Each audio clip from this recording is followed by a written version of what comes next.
ये कहानी एक सैनिक की है जो वियतनाम में युद्ध के लिए गया था। युद्ध समाप्त होने के बाद जब उसके घर लौटने की बारी आई तो उसने अपने माता पिता को सैन फ्रांसिस्को से फोन किया।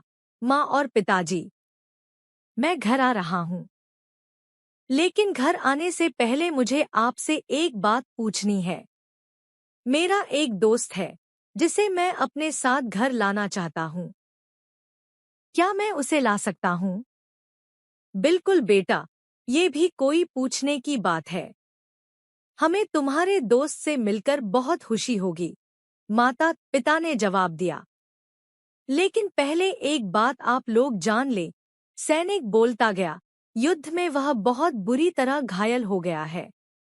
उसने एक बारूदी सुरंग पर पैर रख दिया था और उसमें उसने अपना एक हाथ और पैर गंवा दिया है।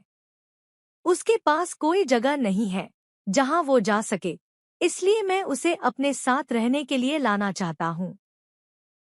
उसकी यह बात सुनकर उसकी माँ बोली, बेटा, तुम्हारे दोस्त के बारे में जानकर हमें बहुत दुख हुआ।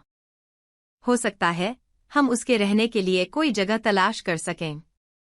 नहीं माँ, मैं चाहता हूँ कि वो हमारे साथ रहे। लेकिन बेटा, अब पिता ने कहा, तुम समझ नहीं रहे हो कि तुम क्या चाह रहे हो। इस तरह का अपाहिज व्यक्ति हमारे लिए कितना बड़ा बोझ होगा। हमारी अपनी जिंदगी है जीने के लिए और हम नहीं चाहते कि इस तरह की कोई भी परिस्थिति हमारी जिंदगी में दखल दे। मेरे हिसाब से तुम्हें अकेले घर आना चाहिए और अपने दोस्त को वहीं छोड़ देना चाहिए। वह अपनी जिंदगी जीने के लिए कोई न कोई रास्ता निकाल ही लेगा। सुनकर उस सैनिक ने फोन रख दिया। कुछ दिनों बाद उसके माता पिता को सैन फ्रांसिस्को पुलिस से एक संदेश मिला, जिसमें उन्हें बताया गया कि उनके बेटे की एक बिल्डिंग से गिरकर मौत हो गई है।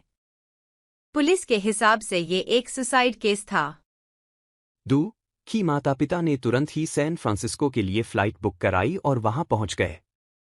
वहां उन्हें शहर के मुर्दाघर ले जाया गया ताकि वे अपने बेटे की पहचान कर सकें। उन्होंने उसकी पहचान कर ली, किंतु ये देखकर उनकी कंपी छूट गई कि उनके बेटे का बस एक हाथ और एक पैर था। दोस्तों, इस कहानी में जो माता पिता हैं, वे हम में से बहुत से लोगों की तरह हैं जो अपनी सुविधाओं को सबसे अधिक महत्व देते हैं।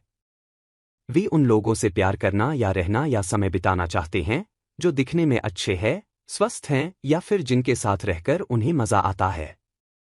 वे ऐसे लोगों को पसंद नहीं करते जो देखने में स्वस्थ, सुंदर या स्मार्ट नहीं हैं या जिनके साथ वे मजा नहीं कर पाते या जो किसी भी रूप में उनके लिए असुविधाजनक हैं। वे ऐसे लोगों से दूरी बनाकर रखते हैं। लेकिन कभी कभी उनके इसी व्यवहार के कारण उनके सामने ऐसी परिस्थितियां उत्पन्न हो जाती है जब उन्हें पछताना पड़ता है। आइए लोगों को वे जैसे हैं वैसे ही अपनाएं और जरूरत पड़ने पर उनकी मदद करें। फ्रेंड्स, आपको ये कैसी लगी? आप अपने कमेंट्स के द्वारा हमें अवश्य बताएं। ये soldier story in heart touching पसंद आने पर लाइक और शेयर करें। ऐसी ही और emotional, heart touching stories, moral stories, motivational stories, kid stories in पढ़ने के लिए हमें सब्सक्राइब कर लें।